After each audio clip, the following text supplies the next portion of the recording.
UKIP leader Nigel Farage is going to join us from London. Thank you very much for your time this morning, Mr. Farage. We will talk about the issues around the second Brexit referendum in just a moment. If I may, though, for our lead story this morning is about Donald Trump, who you have obviously connections with, and he has tweeted this morning he will not be coming to the UK next month. His reasons being about decision-making over the embassy. What do you make of what he said? Well, I can't comment on the real estate value of the American embassy. I'm not a real estate guy. I guess he is. And he sees Obama as being pretty profligate with money.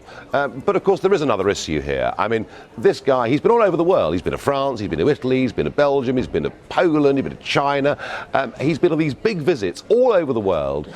And yet here in this country, you know, we have a Labour Party who effectively want to ban him from the country and say that if he comes, there'll be mass street protests. And I just wonder whether he thinks, given the huge respect he has for this country, I wonder whether he thinks that perhaps would give a bad image.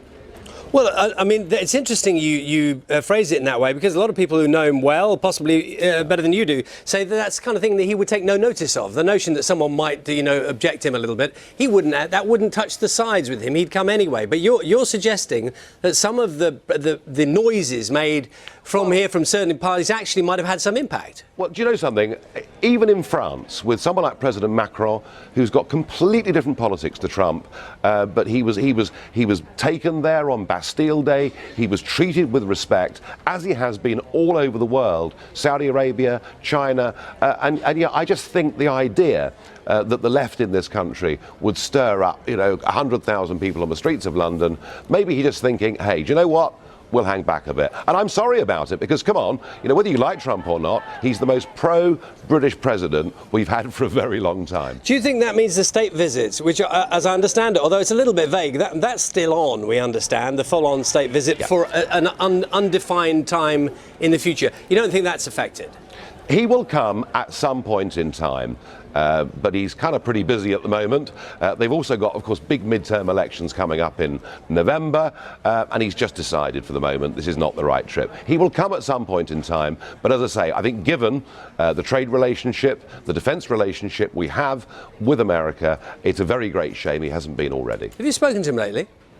Not for a little bit, but I kind of know his team, and he is just busy putting into place the manifesto upon which he was elected. The US economy is doing very well. He's fine. OK, so clarification time. I think this is your first broadcast interview since you're on Channel 5 yesterday morning. Now, the quote then, I'll just read it out because some people may not have heard it. You said, this is about the chance of a second referendum. You said, maybe, just maybe, I'm reaching the point of thinking that we should have a second referendum on EU membership. And now, do you want to do the clarification thing? So what exactly are you saying? I've accepted now, in my mind, that like most Leavers, I've been in denial. I've been saying, look, we had a referendum, that's the end of it. Parliament's job and government's job is simply to get on with it. I can now see we face a very real danger of any deal that is done, and don't forget I went to meet Mr. Barnier on Monday. I can see any deal that is done, probably before the end of this year, being rejected by the House of Commons, being rejected by the House of Lords, and I fear that Parliament will attempt to impose a second referendum upon us. So if it's going to happen, rather than being in denial, I may as well accept that possibility and say to all Leave voters, this is a big wake-up call. This happened in Denmark. It's happened in Ireland, all over Europe. Rejection referendums have been rerun, and we on the Leave side need to be prepared for that eventuality. Well, you say you fear it. The implication of that is you fear it because you think you might lose it. No, I think we'd win it, and I think the arrogance of the EU negotiators is something that has pretty much upset the British people. Also, don't forget that Mr. Juncker, the Commission President, said in future all members of the European Union must join the euro and must join the European army. And I think, frankly, if we had a second referendum, I think the Leave side would win by a bigger majority, and that probably would end the argument for all time.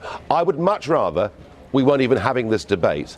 But I do think the Leave side needs to get ready, because I do not trust our members of Parliament to stick to their election manifestos. I fear this could be forced upon us I want to be ready. The mechanism for a second referendum, I mean, this is complicated, isn't it? Because the scenario is in the event of a no deal, at that point in time, in that kind of vacuum, as some people have described it, that would be the moment where you've been to Parliament, they've rejected the deal, and Theresa May says, well, let's ask the question again. That's effectively the only way this could happen.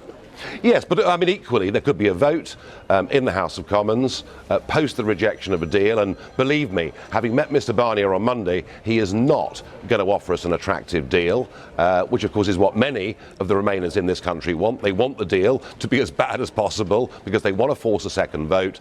And I just look at Parliament. You know, Parliament does not have a Brexit majority. We have to be alert to the fact that there could be a second referendum forced upon us. I pray that it's not, but if it is, I want to be ready. Nigel Farage, thank you for your time this morning. Thank you. We will make America great again.